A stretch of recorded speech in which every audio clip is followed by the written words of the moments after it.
मित्रों, जैसा आपको जानकारी है कि आज पूर्वी क्षेत्र की क्षेत्रीय जो हमारे प्रदेशों के पावर मिनिस्टर्स हैं, उनकी एक कॉन्फ्रेंस यहाँ पटना में रखी गई है। आज दिन भर की चर्चा के बाद वैसे तो देश भर में सभी क्षेत्रों की ऐसी मीटिंग्स हो रही हैं। आज ये 5वीं क्षेत्रीय मीटिंग थी और इस 5वीं मीटिंग के बाद देश भर की सभी हमारी क्षेत्रीय मीटिंग्स पूरी हुई हैं। यहाँ पर हम पावर के अलग अलग मुद्दों पर चर्चा करते हैं। प्रदेशों की जो कठिनाइयाँ हैं, उनके इश्यूज़ हैं, उनके सुझाव हैं, वो प्राप्त करके उसी अनुसार आगे कार्रवाई करते हैं।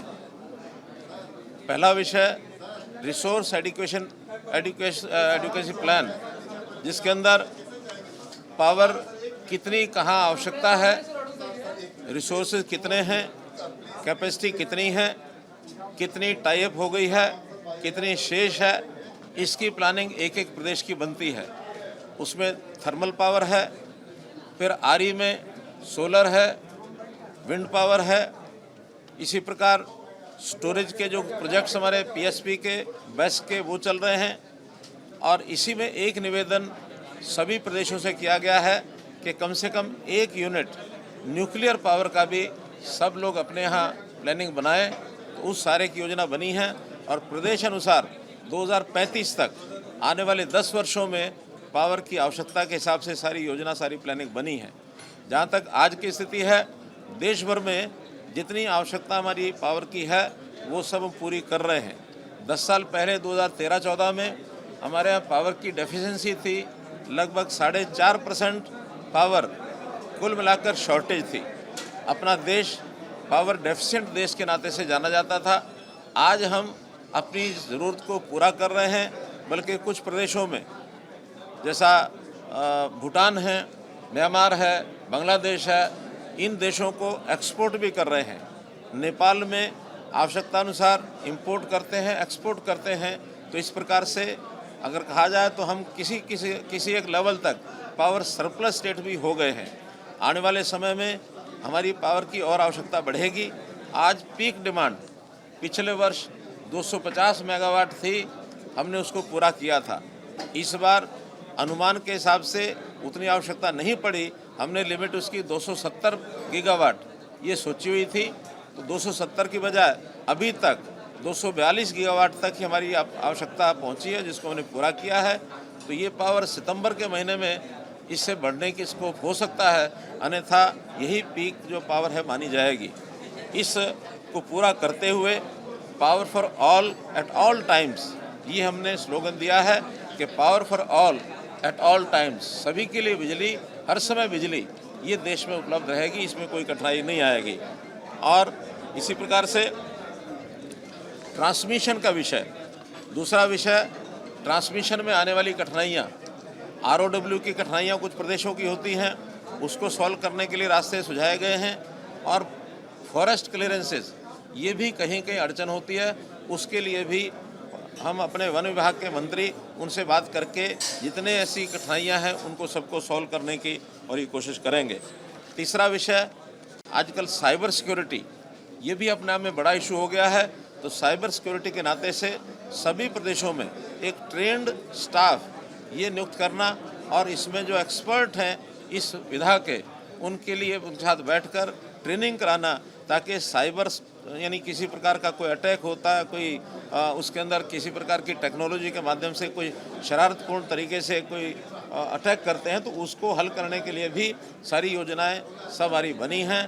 पिछले दिनों में जब ऑपरेशन सिंदूर था, ऑपरेशन सिंदूर के समय हमारे जो विरोधी लोग थे उन्होंने ऐसी कोशिशें की, लेकिन सब कोशिशें जो है वो फेल कर दी गई। हमारा जो सिस्टम है वो इंटैक्ट रहा है, उसमें कहीं कोई कठिनाई नहीं आई है।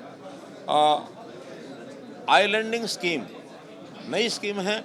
इसमें अगर कहीं कोई लोड के नाते से कहीं कम होता है, ज़्यादा होता है, और ज़्यादा लोड के कारण से अगर किसी एरिया में ट्रिपिंग होती है, तो पूरे एरिया को जिसमें लोड ज़्यादा बढ़ता है उसको आइलैंड बना करके उसको सेपरेट करने का एक सिस्टम भी बनाया है, ताकि उसका असर बाकी कहीं भी और ना जाए तो छोटे स्थान पर भी आइलैंडिंग करके उसको उसकी डिमांड और सप्लाई को ठीक कंट्रोल किया जा सकता है।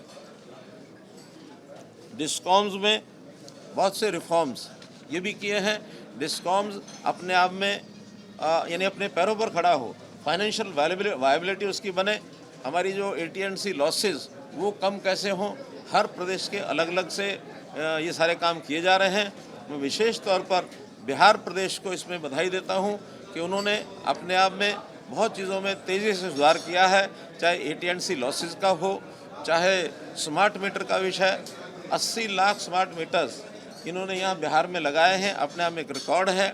और भी जो बिहार बहुत पीछे पावर के मामले में माना जाता था, पिछले वर्षों के अंदर बहुत अच्छा काम करके बिहार जो है काफ़ी आगे बढ़ा है। तो इन सब बातों को ध्यान में रखते हुए और आज इस बैठक के बाद इन प्रदेशों की जो भी कोई कठिनाइयाँ कमियाँ दूर होंगी, जो उन्होंने डिमांड्स रखी हैं, कहीं कहीं पावर की जहाँ शॉर्टेज होती है, हमारा जो सेंट्रल कोटा होता है उसके अंदर से हम उनको पावर देते हैं। और हमने अश्योर किया है कि अब पावर कहीं भी किसी भी प्रदेश में किसी भी समय कम नहीं होने देंगे। सेंट्रल कोटा जो हमारे पास रहता है उसमें से पावर सप्लाई करना ये हमारा काम करेंगे। नई जनरेशन हो, खास करके रिन्यूएबल एनर्जी के माध्यम से हम आगे बढ़ें और उसमें स्टोरेज का विषय भी आगे बढ़े, उसमें भी हम सहायता दे रहे हैं, VGF दे रहे हैं। और इस प्रकार से एक अच्छी प्रकार से मीटिंग समाप्त हुई है।